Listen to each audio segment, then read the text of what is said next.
ഇന്ന് നമ്മൾ ഉണ്ടാക്കുന്നത് കപ്പപ്പുഴുക്കാണ്. അപ്പം കപ്പ നമ്മൾ ഇതേപോലെ കഴുകി വൃത്തിയാക്കി വെച്ചിട്ടുണ്ട്. വെള്ളം തിളയ്ക്കുമ്പോൾ അത് എടുത്തിടും. വെള്ളം തിളയ്ക്കാൻ വേണ്ടി വെച്ചിട്ടുണ്ട്.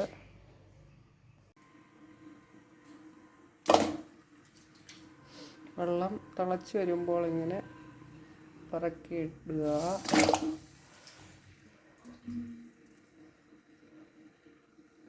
നല്ലപോലെ കപ്പ പുഴുങ്ങാൻ വേണ്ടി വെള്ളം ഒഴിച്ച് വേണം കപ്പ പുഴുങ്ങാൻ വെക്കേണ്ടത്.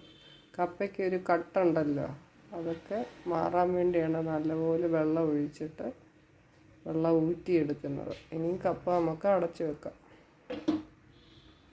കപ്പ തിളച്ച് വരുന്ന ഉടനെ കപ്പയ്ക്ക് ആവശ്യമായ ഉപ്പ് ഒഴിക്കണം. എങ്കിലേ കപ്പയിലൊക്കെ പിടിക്കാൻ വേണ്ടിയാണ് അങ്ങനെ ചെയ്യുന്നത്. എന്നിട്ട് ഒന്ന് ഇളക്കി കൊടുക്കുക. അടച്ച് വെക്കുക കുറച്ച് നേരം കൂടെ. അങ്ങനെ നമ്മുടെ കപ്പ വെന്തിട്ടുണ്ട്. ഇനി ഊറ്റാൻ പോവാണ്.